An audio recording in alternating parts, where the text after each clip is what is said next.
Buenas tardes, estamos en Crónica Digital, analizando la semana política, como siempre con nuestro amigo Juan Andrés Lagos, periodista, integrante de la Comisión Política del Partido Comunista de Chile. Eh, Juan Andrés, ¿cómo estás? Buenas tardes. Hola Omar, ¿qué tal? Buenas tardes. Aquí Oye, Juan, estamos oye, a, Juan Andrés, a disposición. yo creo que, mira, hoy día yo quisiera comenzar de una manera un poquito distinta. Yo creo que pocas veces hemos hecho esto, como por no decir nunca. Pero tiene que ver con lo siguiente, con un documento que es firmado por diferentes personas de diferentes países, intelectuales, gente del mundo político, del mundo social, un documento que se llama La humanidad en contra de la OTAN o de la OTAN. Y ese documento, ¿no es cierto?, tiene un comunicado a la opinión pública. Y yo voy a partir leyendo esto. ¿Y por qué voy a partir leyendo esto? Porque, bueno, porque los dos firmamos estos documentos también, lo apoyamos. Y yo creo que es necesario difundirlo y es necesario que en Chile se conozca y que ojalá mucha más gente del mundo de la cultura, del mundo político, del mundo social, se adhiera. Por esa razón lo voy a hacer. Voy a leer. Comunicado a la opinión pública. Considerando, primero, que la confrontación militar que se vive en Europa del Este representa un doloroso drama humano que enluta a numerosas familias, así como genera la pérdida de muchos hogares, en muchos hogares y sensibles daños económicos a la población, tanto de Ucrania como de la Federación Rusa.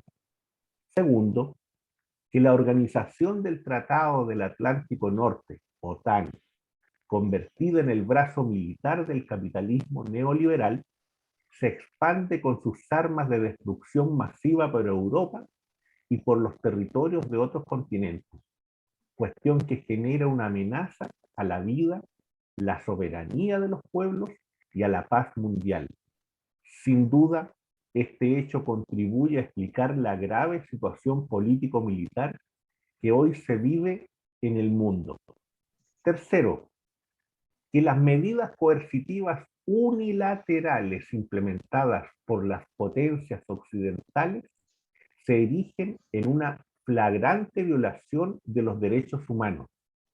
Igualmente, tales medidas son un atentado contra los principios de autodeterminación de los pueblos, igualdad entre los estados y la resolución pacífica de las controversias internacionales, principios recogidos en el derecho internacional público y tutelado en la Carta de la Organización de Naciones Unidas, ONU.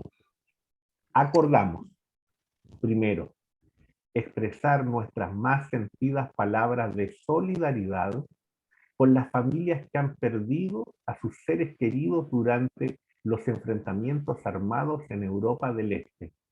Nos unimos como ciudadanos y ciudadanas del mundo al clamor de la humanidad que exige el cumplimiento de los acuerdos de Minsk en función de una salida pacífica y negociada al conflicto entre la OTAN y la Federación de Rusia. Segundo, condenar el expansionismo de la OTAN, la proliferación de sus bases militares en el mundo y especialmente sumar nuestras voces al rechazo del despliegue de armas nucleares. Adicionalmente, deplorar de la forma más enérgica la utilización de mercenarios en la guerra por parte de las grandes potencias y repudiar el suministro de material bélico a los bandos contendientes, ya que esto contribuye a una escalada del conflicto.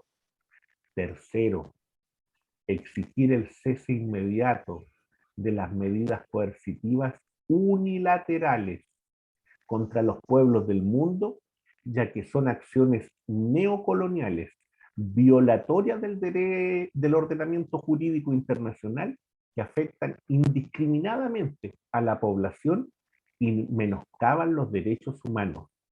Cuarto, proponer un replanteamiento de la ONU a los fines de convertirla en una institución realmente democrática y en correspondencia con los intereses sagrados de la humanidad.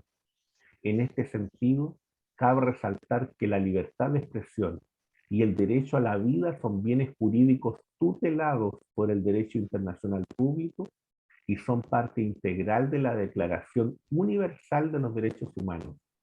Exigimos a la ONU demandar a las grandes potencias el respeto a la vida y el fin de la censura de los medios de comunicación. En este sentido, cabe resaltar que la libertad de expresión y el derecho a la vida son bienes jurídicos tutelados por el derecho internacional público y son parte integral de la Declaración Universal de los Derechos Humanos. Exigimos a la ONU demandar a las grandes potencias el respeto a la vida y el fin de la censura. Eso pues, así comenzamos hoy. Juan Andrés.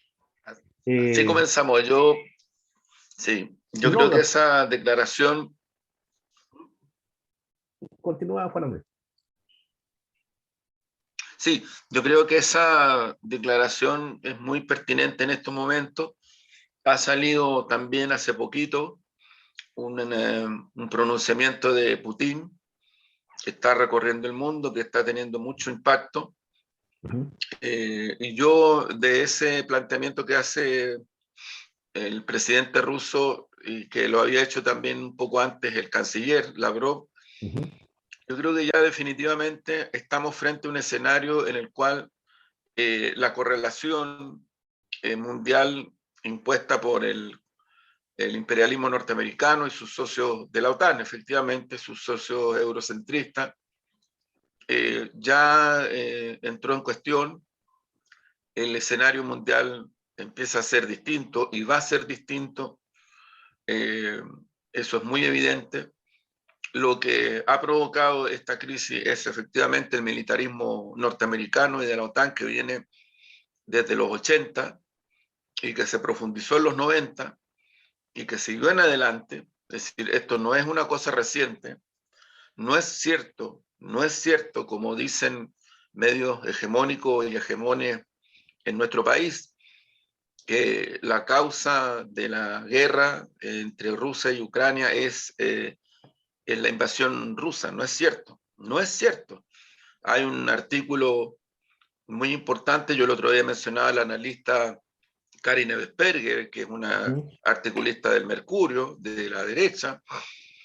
Ahora menciono un artículo bastante profundo de quien ha sido subsecretario de Defensa, analista internacional y también ha trabajado bastante en Cancillería, Gabriel Gaspar, que en un artículo en El Mostrador también describe esta situación porque es subjetiva. O sea, más allá de las opiniones, aquí hay un dato que yo creo que ya irremediablemente hay que instalar blanco sobre negro. Y es que la causa de esta situación está en el militarismo, en el intervencionismo militar, en el neocolonialismo de Estados Unidos y de los eurocentristas que viene hace décadas. No, Gabriel Gaspar dice algo bien concreto. No le fue suficiente que después de la caída de los socialismos reales, ni a Estados Unidos ni a la OTAN, no le fue suficiente todas las claudicaciones que vinieron después de la caída de los socialismos reales. Estamos hablando de Rusia, de Alemania, de una zona importante de Europa. No le fue suficiente. Y siguieron adelante. Lo que pasa es que aquí la borrachera y la embriaguez neoliberal, incluido, insisto, el criollismo subordinado y obsecuente de nuestra élite en nuestro país, poco menos que lo único que le faltó fue armar fiestas, porque esa es la verdad, en esa borrachera y desembriaguez que tuvieron cuando Estados Unidos invade unilateralmente Irak, y reiteró esto sobre la base de una causa que efectivamente el Senado norteamericano demostró que era falsa, porque la argumentación que da el gobierno norteamericano para invadir Irak es que hay armas atómicas en Irak. Y el Senado norteamericano en la investigación posterior dice que es falso, que nunca existió. Bueno, hicieron lo mismo con Libia, han hecho lo mismo con Siria, han hecho lo mismo con varias zonas del sudeste asiático y con el Oriente Medio con el Cuerno de África, y también lo han intentado en nuestra región. En nuestra región, en ese mismo periodo, trataron de echar abajo las fronteras de los estados nacionales para instalar lo que ellos pensaron que era el fin de la historia, la democracia planetaria. Aquí hubo también gente que tomó partido con esa posesión, impulsaron la llamada tercera vía que destrozó a Argentina, puso en crisis a Perú, y aquí en Chile la tomó el gobierno del presidente Lago Escobar con todos los efectos que hubo desde el punto de vista de las concesiones y otras cosas. Pero aquí hay un intento estratégico permanente y sostenido en décadas por parte de Estados Unidos y por parte del eurocentrismo europeo, que es un rasgo pertinente de lo que Marx ya había previsto y proyectado, y lo escribe cuando caracteriza lo que va a ser la mundialización del capital o la globalización. Marx describe y proyecta esto y señala, Lenin también lo hace después, ¿no?, de que va a haber guerras, va a haber militarización, va a haber situaciones muy críticas. Gladys, en una de sus intervenciones preclaras respecto del militarismo y del imperialismo norteamericano, cuestión que yo creo que es harto importante tenerla presente para el Partido Comunista en su política actual, para las izquierdas antiimperialistas en su política actual en Chile. Gladys plantea y despliega un análisis en esta dirección y dice, lo estoy diciendo a finales de los 90, a mediados de los 90, lo que se va a producir son guerras terribles, no solo en la periferia, también va a haber confrontaciones al interior de los territorios de los centros imperialistas. Entonces creo que hay muchas razones, hay muchos elementos para poder describir esta situación. Y yo creo que lo que ha hecho Putin y lo que ha hecho el gobierno ruso en estos momentos es volver a reivindicar la necesidad del respeto al derecho internacional, al multilateralismo, a la pacificación y por lo tanto a convenios reales, acordados, respetados, porque por ejemplo Estados Unidos dice que tiene un acuerdo con Irán, pero no lo respeta. Estados Unidos no respeta el acuerdo que tiene con Irán. Estados Unidos dice que tiene un acuerdo con China y tampoco lo respeta. Le mete fuerzas militares en las zonas estratégicas de China. Entonces, probablemente aquí, con el grado de responsabilidad y falta de humanismo y de objetividad que se produce en nuestro país, especialmente en los medios hegemónicos, probablemente si hay algún tipo de conflicto, y ojalá que no lo haya, rogamos para que no lo haya. Si se produce algún tipo de conflicto militar entre China y Estados Unidos, o China y Japón, probablemente aquí van a rasgar vestidura y van a decir que China es un país militarista. Mira, si hay una razón objetiva, Omar, histórica, que muestra que en las últimas décadas ha sido Estados Unidos y los países europeos los que han usado y abusado de la guerra, de la intervención militar en otros países. Ni Rusia, ni China, ni la India, ni Sudáfrica han intervenido militarmente en otros países. Lo que sí se ha producido son tensiones, guerras en fronteras. Y vuelvo sobre lo mismo, las guerras en las fronteras, en los territorios, han sido producto de esta provocación permanente de Estados Unidos y de Europa, que se las dan de pacifistas, pero son unos criminales del carajo. Son unos criminales del carajo. La Cancillería china ha recordado, por ejemplo, la muerte de millones de personas en Argelia, producto del colonialismo belga. Y después entonces rasgan vestiduras, si es que se le toca con el pétalo de una flor a Bélgica. Con el pétalo de una flor y rasgan vestiduras. Y se olvidan de que la intervención belga y la intervención europea en Argelia dejó millones de personas asesinadas y muertas por una guerra neocolonial. Entonces creo de que se están produciendo situaciones tremendas, profundas, pero yo me quedo con la constatación que hace Putin, que hace Lavrov, que está haciendo China, que está haciendo la India, de que lo que está haciendo Estados Unidos no representa más del 11% junto con sus socios de la OTAN, del 11% de los habitantes del planeta. No representa más que eso. Por tanto, tampoco es cierto, es una mentira completa que Estados Unidos y la OTAN estén representando al mundo. Es otra mentira. Entonces creo que las cosas están dramáticamente en el estado en que están.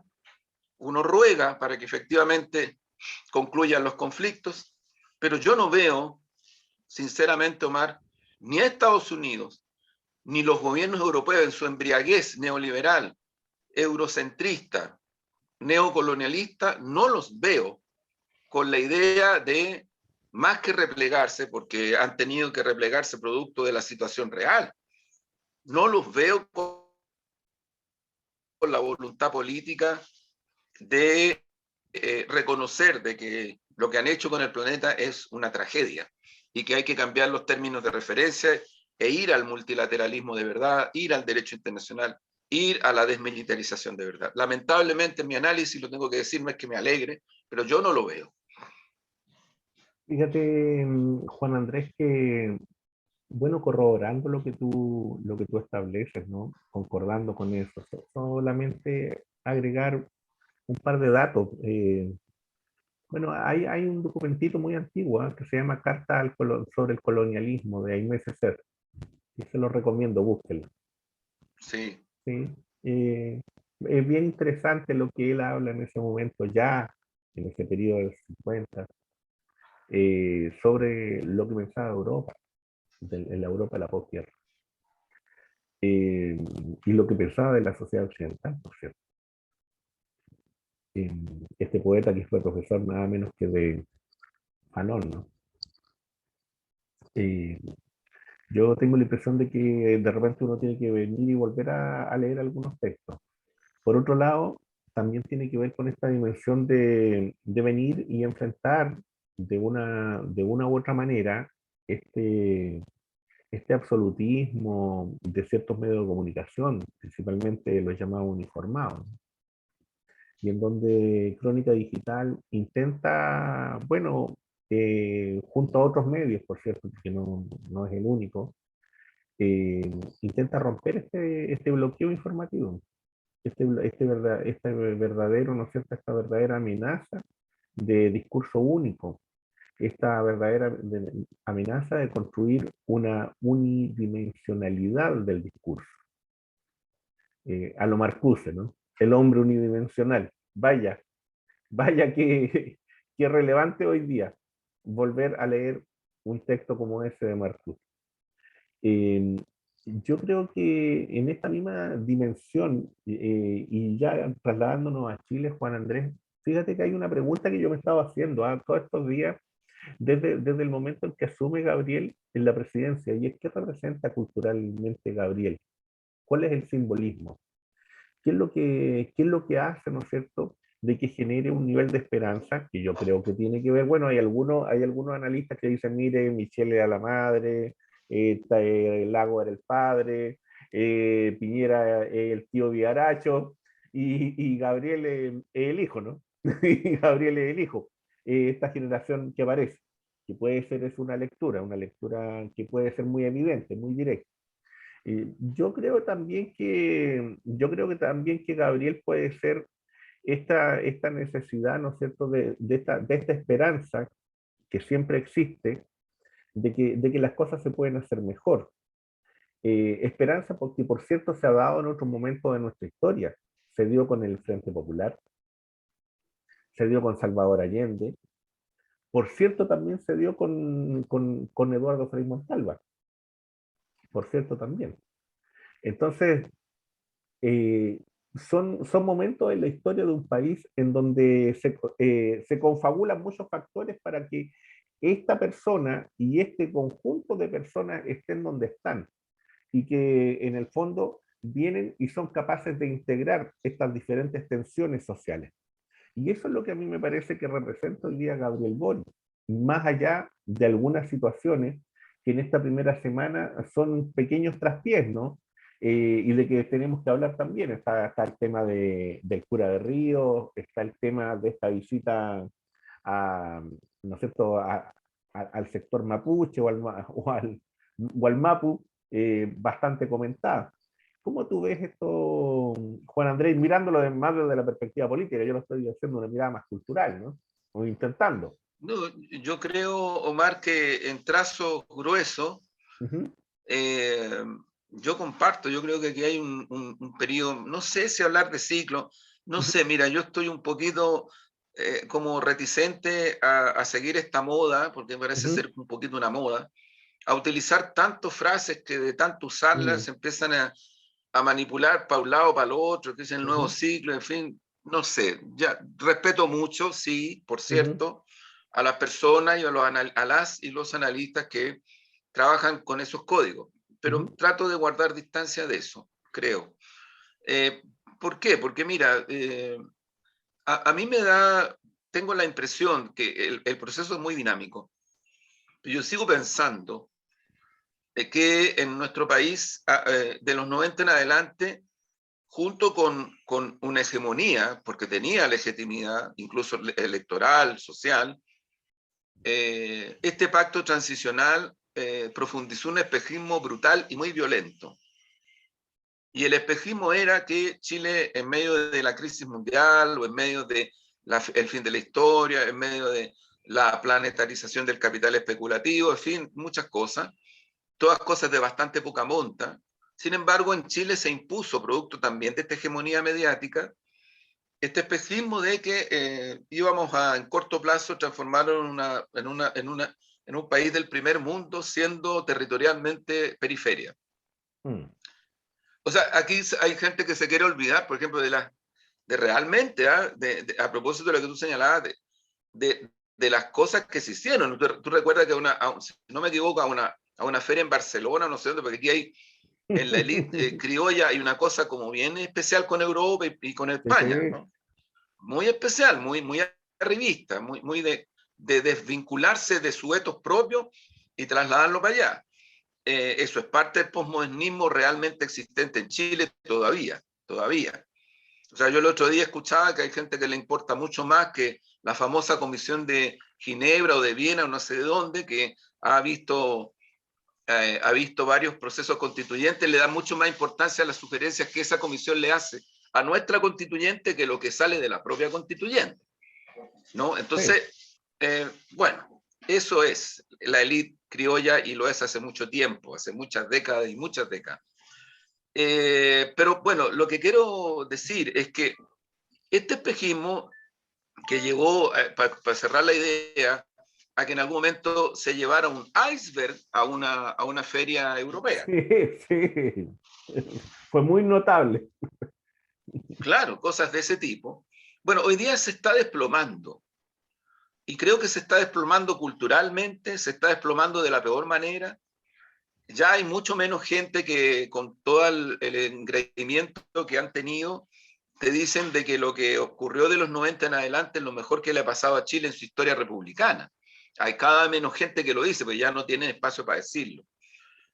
Pero sin embargo, siento que todavía en Chile no se hace culturalmente eh, y democráticamente hegemónico, porque no es un tema de imposición, es un tema de construcción cultural, todavía no se hace con la fuerza que yo creo y con la humanidad que tiene, que estamos aquí en este momento, con el proceso constituyente y con el gobierno de Gabriel Boric, porque en Chile han habido en forma creciente protestas callejeras multitudinarias que a proporción de país en el mundo son las más grandes que han ocurrido mucho más allá de las famosas primaveras árabes, que de nuevo volvemos a lo mismo, Mm. ¿no? Aquí los medios le dan mucho más sentido positivo a las primaveras árabes que al 2011. La revolución pingüina también la ningunearon bastante. ¿Qué decir las protestas mapuches? ¿Qué decir las protestas obreras? Trabajadores forestales, trabajadores de la construcción, las y los profesores, los movimientos feministas y toda su diversidad, en fin. O sea, yo creo de que definitivamente, no solo porque es un dato de realidad, sino porque en la dinámica, en la dialéctica de la historia, estamos donde estamos por eso, Porque si no existiera todo eso, incluido por ciento el estallido y la revuelta obrera y popular, no estaríamos en el proceso constituyente y tengo casi la tercera certeza que no habría gobierno de nueva mayoría. Porque lo que ha ocurrido y se ha expresado en las elecciones, es que también se han ido cambiando cualitativamente las representaciones ciudadanas en los procesos electorales, especialmente en los últimos años.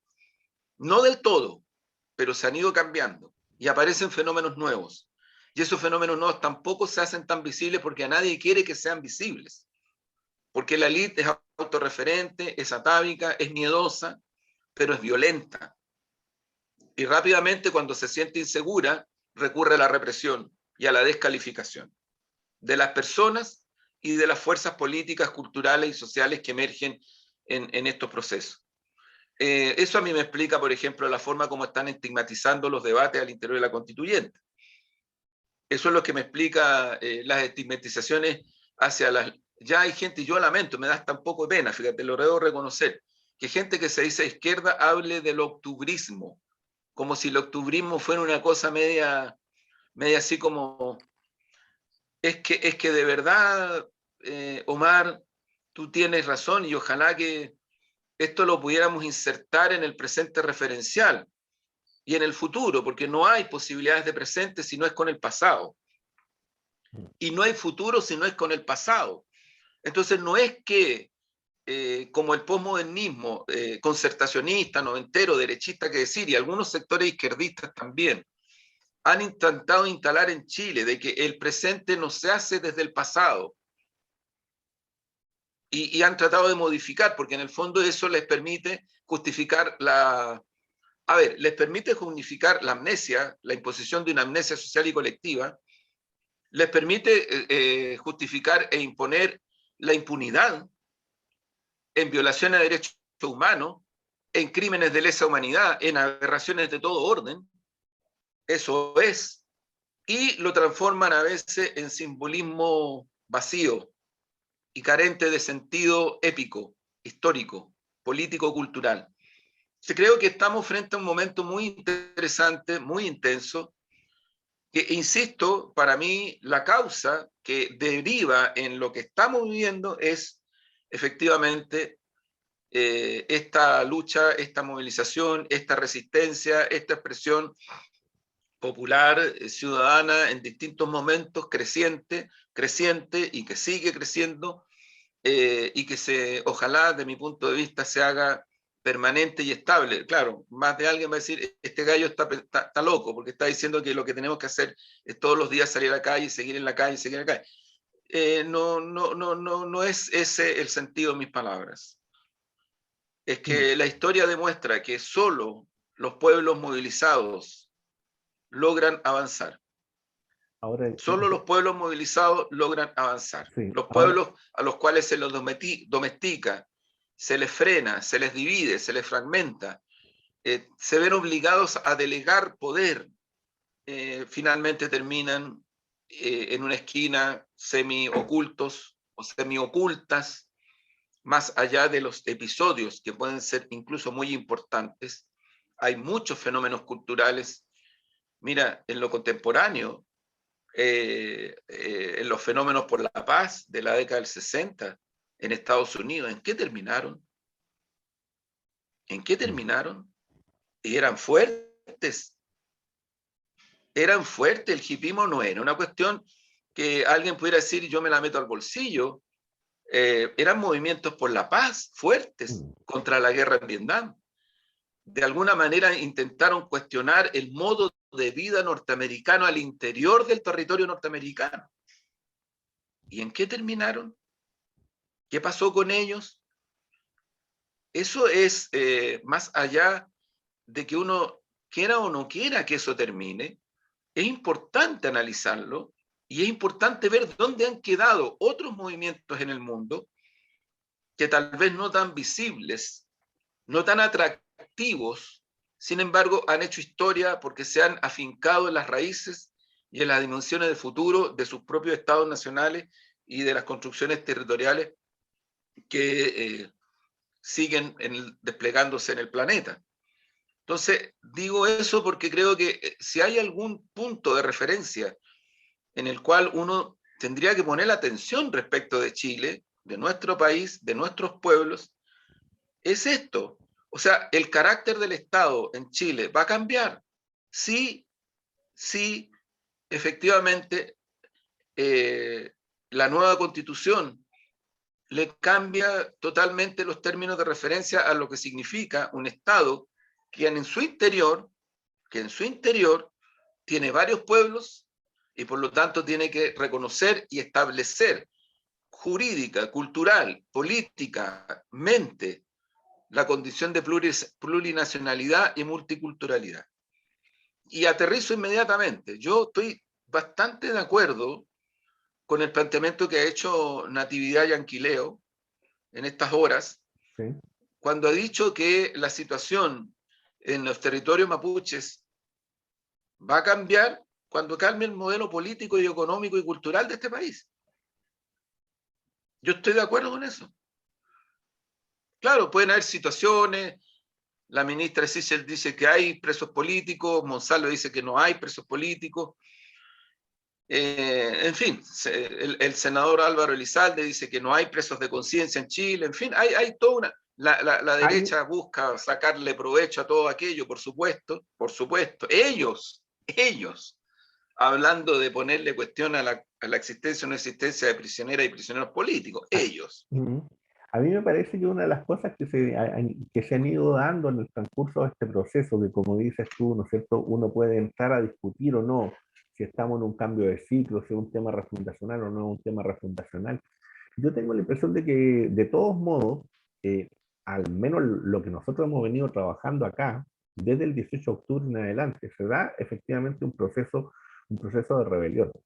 Que ese proceso de rebelión haya podido fructificar de mayor o de menor manera, eso es otra cosa. Pero el proceso de rebelión estaba en curso. O Eh, sea, mira, Omar, si tú me preguntas, no fui yo el único que lo dijo. claro, Antes de que empezara el estallido, no fui el único, pero lo dije y lo quiero reivindicar porque ya estoy un poco sí, cansado de esa falsa modestia que a veces no sirve porque en el fondo uno deja de defender las ideas. sí, Lo dijo Guiller, me recuerdo, lo dijo Navarro, lo dijo Mulet, de los que yo me recuerdo. sí. Y lo dijo un analista bien importante que es académico de la Universidad Central, Marco Moreno. Uh-huh, Cuando se visualiza que en Chile se entra a un encasillamiento antes del estallido, uh-huh, muchos meses antes, varios planteamos la necesidad de adelantar las elecciones presidenciales, porque se requería un pronunciamiento soberano y ciudadano para resolver democráticamente una crisis que se estaba profundizando por todos lados. Y no solamente el gobierno y Piñera, nos acusaron a quienes planteamos esto de antidemocráticos. Carolina Goich dijo que ese planteamiento era justificar el golpe, porque Allende también se le había dado un golpe pasando. Mira, hubo unas aberraciones que se plantearon. En fin, ¿por qué? ¿Por qué digo esto y por qué me resulta importante el proceso de lo que tú dices? Porque después, en medio del estallido, cuando la situación estaba pero terrible, y Piñera recurre a las Fuerzas Armadas y las saca a la calle y se producen masacres, porque eso fue, se ocurrieron masacres, y cuando aprieta el cinturón para mantener una economía después bajo pandemia con las atrocidades que han ocurrido, hubo un sector importante de la en ese momento oposición, proveniente de los partidos de la concertación, que respaldaron ese camino. Y por eso es que se aprueba la ley antibarricada en el Parlamento, y por eso se aprueban varias leyes de esa dimensión. Entonces, mira, es que es complejo cuando se evita reconocer los comportamientos políticos reales de los protagonistas y de las protagonistas de claro. momentos políticos tan determinantes.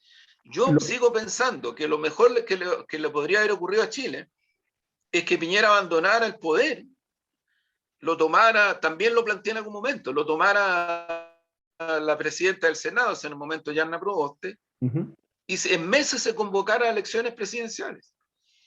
Creo que los rasgos democráticos de este proceso habrían sido eventualmente hasta, fíjate cómo es la vida, hasta de más consenso. Sí, Pero bueno, se optó por la se optó por, defensa. claro, se optó por la defensa, ¿no es cierto? En el fondo el Partido del Orden optó por la dimensión, ¿no es cierto?, de venir y, y tratar de asegurar la arquitectura política. Y lo curioso es que hoy día reviven, ¿no es cierto?, la Constitución o la propuesta de Constitución o la discusión que se dio al alero del gobierno de la nueva mayoría. Es bien curioso eso, porque si hay algo que hizo la derecha y otros sectores, era exactamente enterrar todo eso, todo ese proceso. Es más, lo dijeron dentro de las primeras declaraciones. Una bastante dura, ¿no es cierto?, del propio Chadwick, que dijo que cualquier cosa iba a ocurrir en Chile, excepto que fuera tocada la Constitución. Bueno, estamos en el proceso constituyente, se dan situaciones que son al interior también, que son muy duras y que hablan, ¿no es cierto?, de esta, más que disputa, de esta dimensión, de esta construcción política que es dificultosa. Y ahí es donde las señales que se dan dentro del propio gobierno, o las señales que están de este gobierno que se está instalando, que está apareciendo, que está en un momento, ¿no es cierto?, por decirlo así, de una extrema y sensible conexión con el mundo social, y en donde también cuando yo me imagino que cuando tú dices que hay que estar en la movilización social y hay que asegurar, y de una u otra forma lo deja entrever también el discurso del propio Gabriel Boric, cuando viene y dice, mire, ¿sabe qué? Esto no lo vamos a hacer solo, esto es con el pueblo, esto es con la gente. Una cosa es decir eso, ¿no es cierto? Y otra cosa es creer que se juntan 200 personas ahí en la Plaza de la Dignidad y se enfrentan a carabineros, y en realidad mejor encerrarlo en un estadio y que se pongan, que jueguen una pichanga, porque parece que están de acuerdo. Parece que están de acuerdo y llegan hasta en la hora y en el lugar, ¿no? Y se crea esta fantasía, esta especie de simulacro de enfrentamientos que no es más que no es más que puro show, que no es más que pura construcción mediática. Eh, y eso tampoco es la participación ciudadana. Eso tampoco es, sino que es mucho más profunda. La participación significa muchas otras cosas. Evidentemente que también hay que estar en la calle, evidentemente que también significa la marcha, evidentemente que también significa la presencia en el espacio público, pero es mucho más que eso. Es mucho más que eso. Pero fíjate que a mí, dentro de esta dimensión cultural, el tema de la cancelación, a mí me llama mucho la atención, de cómo ese concepto de la cancelación acompaña al gobierno. Bueno, hay sectores dentro del gobierno y culturalmente que están alrededor del Frente Amplio y de otros sectores también de la izquierda, por cierto, eh, que concuerdan con este principio. Y a mí me llamó profundamente la atención los argumentos con los cuales, ¿no es cierto?, se vetó a Felipe Berrío, fíjate. Me llama profundamente la atención. Bueno, uno puede reaccionar de diferentes maneras, pero a mí me llama la atención el hecho de que vetar porque es sacerdote, por favor, vetar la condición de una opción, no hacer la distinción entre un tipo de sacerdote o un tipo de función dentro de este gran amplio mundo que es la Iglesia Católica, y los sectores, ¿no es cierto?, que aprovecharon su poder, su dimensión, ¿no es cierto?, sacerdotal, como para cometer todo tipo de abusos, que son deplorables, por cierto. Yo creo que ahí hay una cuestión que es delicada, porque fíjate que, insisto con el purismo, nosotros alguna vez lo conversamos en otro programa. O sea, cuando entramos en el puritanismo, eso es muy complejo. Eso es muy complejo porque es un boomerang. Nadie es tan puro. ¿Cómo ves tú eso, Juan Andrés? Porque a mí, fíjate que Sí, cómo se ve esto dentro del Partido Comunista, cómo se ve esta situación, porque además la forma fue fea. Que te nombro, que no te nombro, que te rechazo, que digo que no, pero que sí. Y además una persona que no viene del mundo político tampoco. sí, mira, Omar, no sé si, no puedo hablar como como por el partido en ese sentido, Ujú. digamos. Sí, sí. Pero lo que sí puedo decir con toda claridad o con la máxima claridad que pueda, es que cuando tú generas un tipo de acción en donde quieres generar transformaciones reales y convocas al protagonismo ciudadano y popular, yo creo que, insisto, para mí es una caricatura peligrosa cuando desde el campo de los represores, de los domesticadores, de los que fragmentaron la sociedad chilena de los 90 en adelante para evitar que ese impulso movilizador que venía de la lucha contra la dictadura se mantuviera y todavía se desplegara todavía más, y le echaron encima una institucionalidad y mantuvieron el sistema electoral excluyente durante mucho tiempo, en fin, el binominalismo sigue siendo muy fuerte en Chile y han mantenido una institucionalidad política y económica que domestica a la ciudadanía, que la fragmenta, en fin. Cuando de ese mundo vienen los cuestionamientos a la movilización y al protagonismo popular, a mí me parece que son de verdad de un cinismo político antidemocrático muy profundo, sea de izquierda o gente de derecha. Porque francamente creo que el otro punto de referencia que se nos trata de meter en Chile como si fuera un casus belli, o se está por la institucionalidad o se está por la anarquía, una cosa bien extraña. Claro. Bien extraña, o sea, o eres de la institucionalidad o no eres, o sea, quieres destruir el país, estás en una especie de... Es que yo, te repito, yo si mira uno la historia política, social de este país, todo eso viene del campo de la dominación, y si hay fuerzas de izquierda, que las hay, que han caído en la defensa de lo institucional, me parece todavía más peligroso, porque el protagonismo popular es la construcción de sujetos y sujetas. Eso no es algo que tú puedas definir en un escritorio, en una sala de reuniones. Es un proceso mucho más rico, más mágico, mucho más creativo. Y se produce una delegación que finalmente no es delegación porque es soberanía real. Chile en su historia ha tenido momentos de aproximación a la soberanía, momentos, pero nunca ha tenido un estado permanente de desarrollo de la expresión de la soberanía de sus pueblos. Nunca, nunca. Entonces ocurre que cuando se empiezan a generar simbologías que no generan esta lógica y esta sinergia de lo concreto y de lo real en la dialéctica de la historia, puede provocar a lo mejor un sentimiento positivo, pero después, créeme, provocan rechazo. Provocan rechazo. O sea, a ver, si al padre Felipe de Ríos se le convoca para participar en una comisión nacional que va a enfrentar el problema gravísimo, gravísimo que existe en este momento en Chile, millones de familias, lo dice un estudio de Un Techo para Chile, lo citamos aquí. A propósito, Un Techo para Chile, si yo no me equivoco, está vinculado a la Iglesia Católica, si yo no me equivoco. En un estudio que nadie ha desmentido hace meses atrás, esta organización, que está preocupada principalmente de los temas de las familias sin casa, estableció que son millones.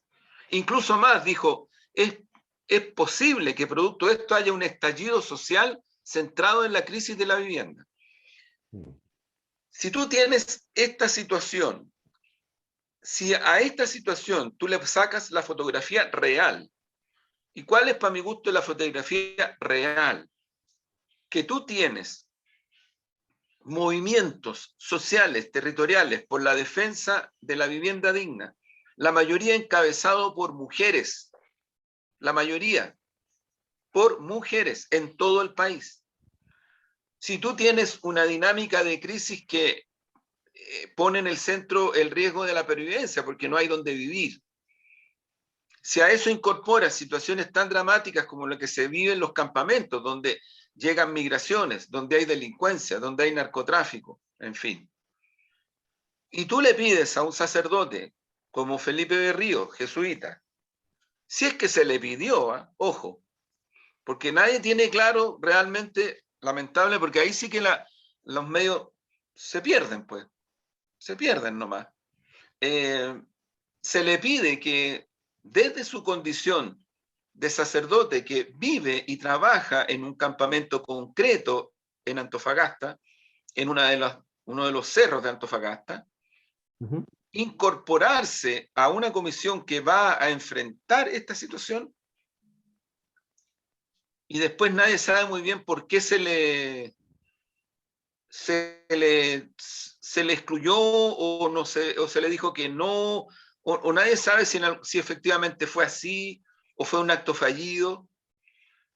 Mi preocupación es la forma y el fondo, las dos cosas no separadas. No separadas. Porque lo que ocurre, lo que sí yo no tengo duda, es que Felipe Berríos, estando o no estando en una comisión nacional de gobierno respecto de estos temas, es una persona que hay que escuchar, a lo menos. A lo menos. Y no veo ningún camino de construcción de comisiones nacionales con una inmensa simbología si no tienen la concreción y el cable a tierra de lo que realmente tienen que hacer. Porque ya este país está cansado de comisiones simbológicas, de bracitos en alto. Acuérdate tú que después de la Revolución Pingüina se formó una comisión y que terminó con los bracitos en alto en la moneda. Sí, pues. Y no resolvieron el problema dramático de la educación y de la desigualdad en la educación. Y vino el 2011, donde de nuevo la gran demanda ciudadana es educación. Y va a seguir porque no se ha resuelto. Ni la gratuidad ni la calidad no está resuelta en Chile, va a seguir. Y la vivienda va a seguir y se va a profundizar. Entonces, a mí la preocupación, Omar, que me queda es estas acciones, estos gestos, en fin, que, no sé, de repente hay que tener un poco más de cierto pudor y límite, porque de otra manera tú te llenas de gestos, de señales, como se dice ahora, y créeme que el problema no son las expectativas. Yo en eso también quiero remarcar mucho más. Mi tema no es ni las expectativas, discrepo con quienes hablan de que aquí el maximalismo, discrepo, absolutamente no creo que tenga nada que ver con que maximalismo, no maximalismo. Y discrepo también, creo que no tiene nada que ver con los que hablan de pasito a paso, nada Claro. que ver, nada que ver. Mira, en Chile tenemos un programa de gobierno que se votó y que hay que realizarlo. Y los que no quieren que se realice son la derecha y la gente que quiere, igual como lo hicieron el gobierno de la mayoría, raspar, para que el modelo en su arquitectura de acumulación de riqueza para las grandes fortunas y de las familias quede intacto. Eso es, así de concreto. Y el costo lo van a seguir pagando la ciudadanía pobre, marginada, que está en una situación crítica socialmente hoy día. Eso es lo real. Mira, y está el programa, ahí está. Ese es un punto de referencia. Y el otro punto de referencia, que no tiene nada que ver con expectativas, tiene que ver con necesidades. Por favor, yo pediría que la gente que vive mínimamente, que no está pasando carencias, que puede llegar tranquila a su casa, que puede dormir tranquila en su casa todavía, que no le falta ni el desayuno, ni el almuerzo, ni la comida. Por favor, entiendan que hay gente que en este país no está comiendo 3 comidas, no tiene los recursos para vivir el día, salen a la calle con susto porque hay balaceras, porque hay grupos armados. Yo les pediría, por favor, que entiendan la posición, la situación, la subjetividad de millones de familias, de las cuales yo incorporo las que están en el tema de la vivienda.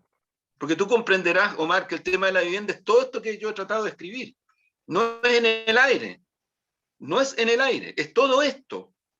Entonces, me preocupa enormemente porque no hay ni expectativas, ni ese tipo de ni maximalismo, ni pasitos a paso. Lo que hay son necesidades. Mira, estamos terminando la semana. Han pasado hartas cosas, pero está pasando una que ya está generando angustia, el alza de la parafina y del gas. Por supuesto. Y probablemente con la guerra esto va a ir para arriba. ¿Cómo estamos terminando la semana? Estamos terminando la semana con parlamentarias y parlamentarios de derecha que han tomado la iniciativa y le están pidiendo al gobierno que intervenga para reducir el impacto de lo que significa el alza de la parafina y del gas. Y nosotros y nosotras,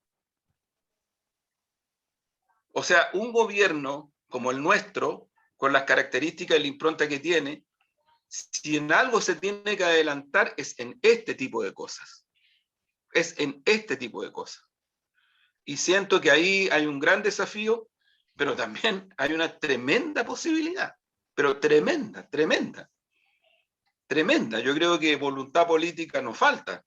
Si lo que hay que hacer es impulsar y ordenar, y ahí yo, no sé, no lo quiero interpretar, no me gusta interpretar menos a un presidente de la República, pero yo creo que si el presidente Boris en su primer discurso habla de que estos cambios no se van a hacer desde la moneda, es un espejismo. Aquí todos los gobiernos desde los 90 en adelante lo que trataron de insistir en que aquí la ciudadanía se tiene que quedar tranquila y los cambios los vamos a hacer el poder político, en acuerdo con el poder económico. Esa era la señal fuerte y potente. Y ustedes voten. Y terminamos en un desastre, porque salvo la votación del plebiscito anterior, en Chile es el país donde menos gente vota en todo el continente, incluido Estados Unidos. Y es porque la gente simplemente le empezó a encontrar cada vez menos sentido a votar. Entonces, si esto no es crisis, no sé qué diablo es crisis. Yo digo esto porque siento que ahí, mira, creo que la frase de Boris, del presidente Boris, es muy potente. Pero es una frase que hay que llevarla a cabo. Hay que Sí, por realizarla. supuesto. Esa es la clave de este cuento. Y creo que la fuerza que tiene que tener a Pro Dignidad como coalición de gobierno es llevar adelante ese proceso. O sea, desde las masas, desde los movimientos reales, desde los territorios, a Pro Dignidad empujar y protagonizar desde, no por arriba, sino que desde el pueblo, los pueblos, los procesos que hemos comprometido con la votación que eligió al presidente y eligió este gobierno. Juan Andrés, mira, yo lo miro a todo lo que tú dices, yo agrego lo siguiente, y que está también en el discurso del presidente. Indirectamente el presidente viene y dice, ojalá que la Constitución se apruebe, y ojalá se apruebe en la dimensión de cómo fue también, ¿no es cierto?, el peso del plebiscito que significó, ¿no es cierto?, llegar a esta convención constitucional. En esa cifra. Para llegar a esas cifras significa construir una alianza política muy amplia y una alianza social muy amplia. Y esa alianza social muy amplia implica también tocar a sectores que tienen una raigambre y que tienen una dimensión religiosa. Y ese es un elemento que es muy importante. Y que los sectores conservadores han venido trabajando de manera ardua. Lo han hecho a través del mundo evangélico y, por cierto, también a través del mundo de la Iglesia Católica. Uno de los pocos referentes que en este momento tenía el mundo de la Iglesia Católica, de ese mundo del pueblo católico, del pueblo creyente, desde una perspectiva más abierta, no tan centrada, ¿no es cierto?, en la figura de Sati y en todo ese grupo de gente que cree en otra dimensión de iglesia, la iglesia poderosa, no es la iglesia de los pobres, no es la iglesia de la teología de la liberación. Uno de esos era Felipe Berrío. Puede tener claroscuros, como sea, pero es un hombre que está inserto en un espacio y ha dado un testimonio de vida. Tal vez no, y no se le puede comparar, porque no es comparable con un Pepe Aldunate, con un Mariano Puga, con otros sacerdotes que jugaron papeles muy relevantes en el periodo de la dictadura. Pero sí es una bofetada para ese mundo social. Y es una bofetada que no va a ser pasada por alto. Porque una cosa es cuestionar ciertas cuestiones que tienen que ver con abusos y otra cosa es suponer que todos estaban de acuerdo con ese abuso. Otra cosa es suponer que todos están en el ocultamiento de ese abuso. Porque ahí estamos excediendo un tema que es muy fino, que es muy fino. y que puede pesar mucho, no solamente para este gobierno, sino que para otros. Y por eso digo que el tema de la cancelación, y por eso digo que el tema del puritanismo es muy complejo, y sobre todo es complejo cuando tú lo llevas al ámbito que está fuera de la dimensión religiosa y estás construyendo otra teología. Estás construyendo una teología racional donde supuestamente nadie puede estar ni de aquí ni de allá porque eso significa que hay que excluirlo. Porque eso no es distinto de lo que se está haciendo hoy día, por ejemplo, con medios como RT, como Sputnik, y con quienes están siendo una voz crítica sobre la construcción internacional. No es distinto, porque es el mismo espíritu de cancelación. Es ese mismo espíritu. Ojo con eso. Yo prefiero Sí, hablar siempre, y prefiero hablar siempre de un principio de un ecumenismo informativo. Prefiero hablar de eso. Y prefiero hacerme cargo de eso. Y espero que la gente con la que uno esté en eso. Y no en esa otra dimensión. Podemos cuestionar, podemos llamar la atención, todo lo que se quiera. Pero partir de un principio de cancelación así, este no, ni siquiera puede estar acá, porque supuestamente está sucio, por favor. Vamos a llegar a que vamos a sentarnos en una mesa entre veganos, porque el que come carne huele mal. No sé. Juan Andrés, estamos cerrando, pues. estamos cerrando, pues. Estamos cerrando el programa, sí, estamos Estamos cerrando. cerrando, sí. Yo escuchaba atentamente tus opiniones, Omar. Eh, Ah, y con la expectativa ahí sí de escuchar un poema. oh, Un- hoy día voy a tirar un poema de cuando yo era ultra. miércoles, ya. A ver, Un veamos. poema ultra. Oye, mira que de Es repente más, los miren, ultras, las miren, ultras. miren, miren, para que vean Ah, nomás, esta es la portada del librito. Para que se den cuenta, por eso muy bien. no estoy hablando en Ah, serio. diablo. Muy bien. Dale. Recalco, ¿ah? Eso era cuando era, porque hay algunos que pueden entenderlo de otra manera. Ojo, fuga. La lluvia amenazaba con desarmar las paredes en la cárcel de Valparaíso. Moraga y Bushman llegan al final del muro. Saltaron, porque no quedaba otra. Las cartas, el mate, los tenían hasta la coronilla. Saltaron y les dieron vuelta a la página, con esa elegancia del centralismo democrático. Por eso le digo, se ríe. Ah, bueno. Es otro periodo, ¿eh? Muy Es otro bueno. periodo. Me hago cargo. A buen entendedor, pocas Claro, palabras. me hago cargo. Ahí está. Muy bueno. Muy Un bien. abrazo. Chao. Chao, Chao, Omar. Un chao, abrazo. chao.